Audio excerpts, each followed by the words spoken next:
Personne ne peut lire les évangiles sans être impressionné par la plénitude du dessein de Christ. Il a caractérisé dès sa jeunesse ou son enfance même.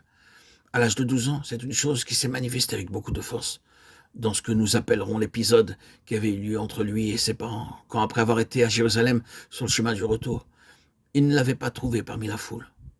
Ils sont repartis, le chercher, et l'ont retrouvé au bout de 3 jours.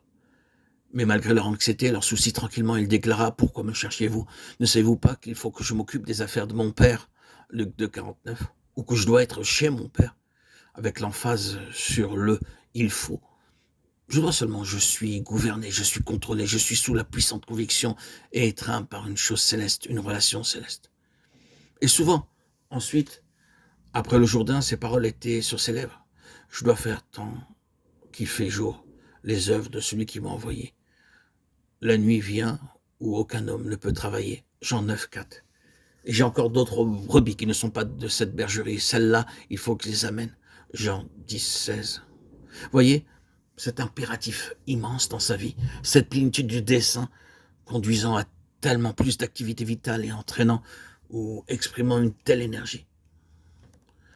Tandis que je lisais tout ce qui traitait de tout cela, je suis naturellement parvenu à l'évangile de Marc. Je pensais pouvoir peut-être mettre par écrit ces événements dans les quelques premiers chapitres de cet évangile. Mais je compris, parvenant à la fin du 4e chapitre, qu'il était inutile d'aller plus loin. Remarquez seulement le mouvement rapide, incisif et aussitôt. Ici, c'est l'image d'une activité continue, d'un mouvement constant, d'un endroit à un autre, ici et là, d'une vie active, d'un travail accompli par l'énergie immense qui était en lui et qui était sa vie. Quand vous lisez le livre des Actes, il est impossible de ne pas reconnaître cette même énergie chez les apôtres et dans l'Église. C'est le livre d'une continuelle activité, d'une énergie immense, vitale. C'est l'esprit de Dieu en action. Et quand vous considérez plus avant les lettres du Nouveau Testament, vous constaterez cette même réalité, mais désormais introduite dans la vie spirituelle de l'Église, dans la vie spirituelle des croyants. Et le désir constant, c'est d'aller de l'avant, d'aller plus loin. Allons de l'avant, c'est l'esprit de mouvement, de progrès. C'est l'expression de la puissante énergie de l'esprit du mouvement en avant, de l'esprit de Dieu dans l'Église et dans les croyants.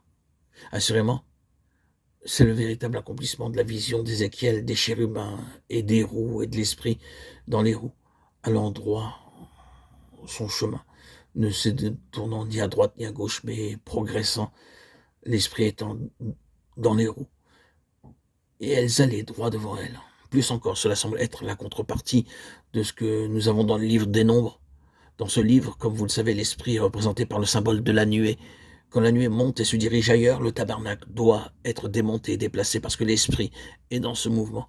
Quand l'esprit s'arrête, alors le tabernacle est dressé, mais seulement pour un temps. L'esprit s'élève et s'en va. Et la même chose se répète sous l'impulsion de l'esprit de cette progression. Le tabernacle, comme vous le savez, typifie la divine personne de Christ dans tous ses détails. Et tout ce qui concerne Christ étant dans les mains de l'Esprit Saint, il le projette constamment en avant. C'est l'accomplissement de ses propres paroles dans Jean 16, 13. L'Esprit vous guidera dans toute la vérité. Toute la vérité toujours en avant. Christ est la plénitude de la révélation divine tout entière. Et l'Esprit est donné pour conduire l'Église toujours plus avant. Il peut y avoir une pause pour un but particulier. Mais quand le dessein est accompli, la pause est terminée. Et nous devons progresser.